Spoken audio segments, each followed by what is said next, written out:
Karnataka governor ముఖ్యమంత్రికి మధ్య వివాదానికి దారితీసింది. విధాన సౌధలో జరిగిన కార్యక్రమాన్ని తాము నిర్వహించలేదని సీఎం సిద్ధరామయ్య ప్రకటించగా దీనికి విరుద్ధంగా రాజ్ భవన్ మరో ప్రకటన విడుదల చేసింది. ఈ కార్యక్రమానికి గవర్నర్ను సీఎం ఆహ్వానించారని రాజ్ భవన్ స్పష్టం చేసింది. వాస్తవానికి తొలుత ఆర్సీబీ జట్టుకు రాజ్ భవన్ లోనే ఆతిథ్యం ఇవ్వాలని భావించిన ఆ తరువాత విరమించుకుంది. అంటే ఇక్కడ రాష్ట్ర ప్రభుత్వాన్ని ఈ ఘటనకు బాధ్యులను చేయాలని రాజ్ భవన్ ప్రయత్నిస్తోంది. కర్ణాటకలో కాంగ్రెస్ ప్రభుత్వాన్ని అప్రతిష్ట పాలు చేయడానికి కేంద్రం గవర్నర్తో కొత్త గేమ్ మొదలుపెట్టింది.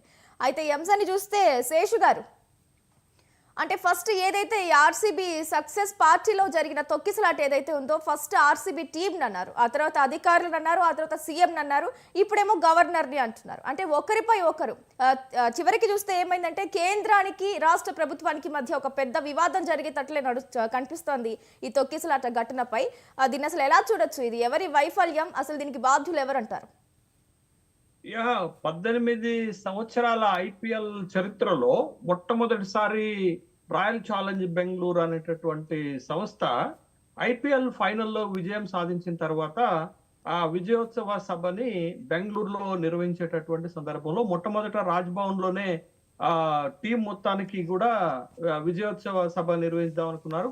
తర్వాత విధాన సౌధం దగ్గర నిర్వహించారు. విధాన సౌధం నుండి తర్వాత చిన్నస్వామి స్టేడియానికి వెన్యూని మార్చినటువంటి సందర్భంలో పెద్ద ఎత్తున తొక్కిసలాట జరగటము, చిన్నస్వామి స్టేడియం కెపాసిటీ 35,000కు మించి దరిదాపు 2 లక్షల నుంచి 3 లక్షల మంది ప్రజలు రావటం తోటి, అభిమానులు రావటం తోటి అక్కడ పెద్ద ఎత్తున తొక్కిసలాట జరగటము, ఆ తొక్కిసలాటలో 11 మంది మరణించినటువంటి నేపథ్యంలో ఈ సంఘటన చిలికి గాలివానగా మారిపోయి అది ఒక కర్ణాటక ప్రభుత్వం యొక్క ప్రతిష్టను దిగజార్చటమే కాకుండా అటు కేంద్రానికి ఇటు కర్ణాటక ప్రభుత్వానికి మధ్యన ఒక కాన్ఫ్లిక్ట్ గా మారేటటువంటి సందర్భాలను, ఒక పరిణామాలను మనం చూస్తున్నాం. ఎందుకు అంటున్నామంటే కర్ణాటకలో ఉందేమో కాంగ్రెస్ ప్రభుత్వము, తర్వాత కర్ణాటకలో ఉన్నటువంటి గవర్నరు, కేంద్రం నియమించినటువంటి గవర్నరు తావర్ చంద్ గెహ్లట్ మొన్నటి వరకు కూడా మోడీ గవర్నమెంట్ లో మంత్రిగా పనిచేసినటువంటి వ్యక్తి, ఫంక్తు రాజకీయ నాయకుడే,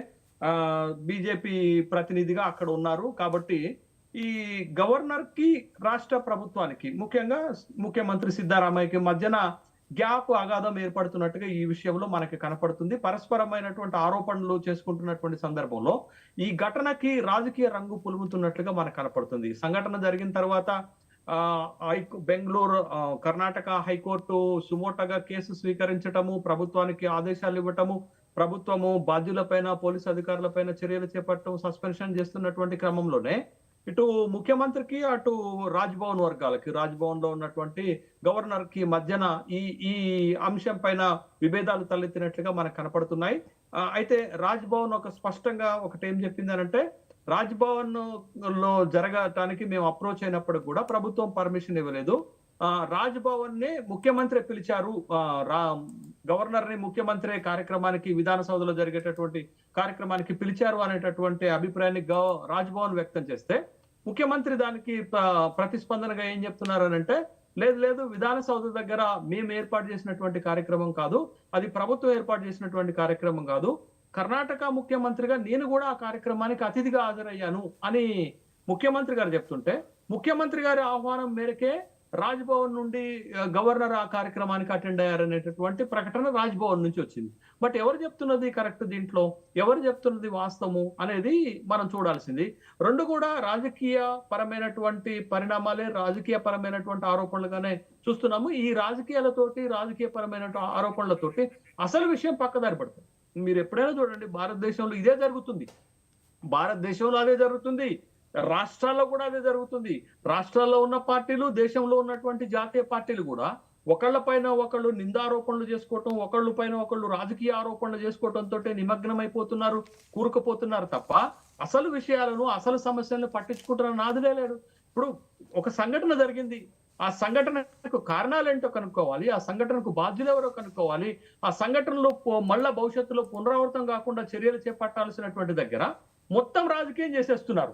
అంటే ఈ సంఘటనలో చనిపోయినటువంటి వాళ్ళపైన బాధపడకుండా ఓ సంఘటనని రాజకీయ పరమైనటువంటి అంశంగా మలిచేసి అటు కాంగ్రెస్ ని బదనాం చేయాలని బీజేపీని బదనాం చేయాలనేటటువంటి కాంగ్రెస్ ఒక రాజకీయ వ్యూహాలు ఏర్పాటు చేసుకుంటున్నట్లుగా మనకు కనపడుతుంది తప్ప ఎక్కడ కూడా వీళ్ళు ఎవ్వరు జరుగుతున్నటువంటి సంఘటన పైన విచారం వ్యక్తం చేసినట్టుగా ఏదో మీడియా ముందు వచ్చి డికే శివకుమార్ లాంటి వాళ్ళు కన్నీళ్లు పెట్టుకున్నట్టు మనకు కనపడుతుంది తప్ప నిజంగా ఒక ఫర్మ్ గా యాక్షన్స్ ఏం జరుగుతున్నాయి, చర్యలు ఏం చేపడుతున్నారు, అసలు కారణం ఎందుకు ఇలా జరిగింది, దీనికి మూల కారణం ఎక్కడుంది, భవిష్యత్తులో ఇట్లాంటి సమస్యలు రాకుండా ఇట్లాంటి ఘటనలు జరగకుండా ఎలాంటి చర్యలు చేపట్టాలనే దానిపైన కాకుండా పరస్పర నిందారోపణలు చేసుకునేటటువంటి రాజకీయానికి తెరదీశారు.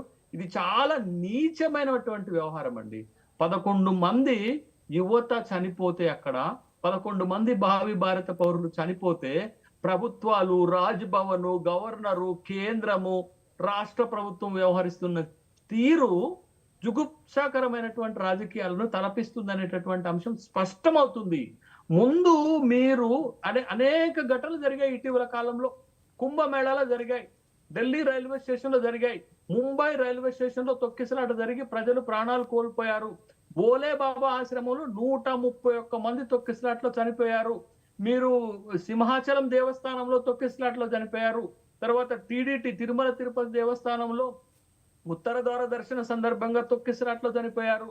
ఈ అన్ని సంఘటనలు మన ముందు కనపడుతున్నాయి. హైదరాబాద్ లో కొత్త సినిమా రిలీజ్ అయితే ప్రీమియం షో వేస్తే సంధ్యా థియేటర్ దగ్గర ఒక మహిళ చనిపోయింది, ఒక బాలుడు తీవ్రంగా గాయపడ్డాడు. ఇట్లాంటి సంఘటనలు, వరుస సంఘటనలు జరుగుతున్నా ప్రభుత్వాలు చేపట్టేటటువంటి చర్యలు శూన్యము. రాజకీయ విమర్శ, ఎంత రాజకీయం నడిచిందండి తెలంగాణలో సంధ్యా థియేటర్ లో జరిగినటువంటి ఘటన పైన మనం చూసాం కదా. ఎంత పెద్ద రాజకీయం జరిగింది, ఎంత పెద్ద రాజకీయ ఆరోపణలు జరిగాయి. తిరుమల తిరుపతి దేవస్థానంలో 8 మంది ఉత్తర ద్వార దర్శనం తొక్కిసలాట జరిపితే ఎంత రాజకీయం చేశారండి అక్కడ ప్రతిపక్షం, పాలకపక్షము. ఢిల్లీ రైల్వే స్టేషన్ లో, తర్వాత ముంబై రైల్వే స్టేషన్ లో తొక్కిసలాట జరిగి అంతమంది చనిపోతే ఏంటండి? అంటే ఈ దేశంలో ఉన్న పార్టీలు, ప్రభుత్వాలు ఒకళ్ళని ఒకళ్ళు నిందించుకోవటానికి ఇచ్చేటటువంటి ప్రయారిటీస్, వాటిపైన పెట్టిన దృష్టి పాలన పైన పెట్టరు, చర్యల పైన పెట్టరు, విధానాల పైన పెట్టరు, భవిష్యత్తులో తీసుకోవాల్సినటువంటి చర్యల పైన పెట్టరు అనేది మీకు చిన్న స్వామి స్టేడియంలో జరిగిన ఘటనే ఒక తార్కాణంగా నిలుస్తుంది, కనపడుతుంది. గవర్నర్ రాజ్భవన్ కి, సిద్ధరామయ్యకి, విధాన సౌధకి జరుగుతున్నటువంటి వ్యవహారం చూస్తే మనకి ఏమనిపిస్తుందండి? రాజకీయాలపైన ఏహ్య భావం కలుగుతుంది. అరే వీళ్ళ మన నాయకులని కనపడుతుంది. ఈ సిద్ధరామయ్య రాజకీయ నాయకుడే, ఆడ గవర్నర్ రాజ్భవన్ లో ఉన్నటువంటి తావర్ చంద్ గెహ్లోట్ రాజకీయ నాయకులే. ఇద్దరు రాజకీయం చేయడానికి ప్రయత్నం చేస్తున్నారు ఘటనని అడ్డం పెట్టుకొని. ఇది మంచి పద్ధతి కాదు. ఇట్లాంటి చర్యలు జరగకుండా చేపట్టేటటువంటి చర్యలు చేపట్టాలా. బాధ్యులపైన కఠినమైనటువంటి చర్యలు చేపట్టాల్సినటువంటి అవసరం ఉన్న దగ్గర రాజకీయం చేస్తున్నారు, ప్రతి అంశానికి ముడిపెడుతున్నారు. రైట్ అండి, దుర్మార్గం.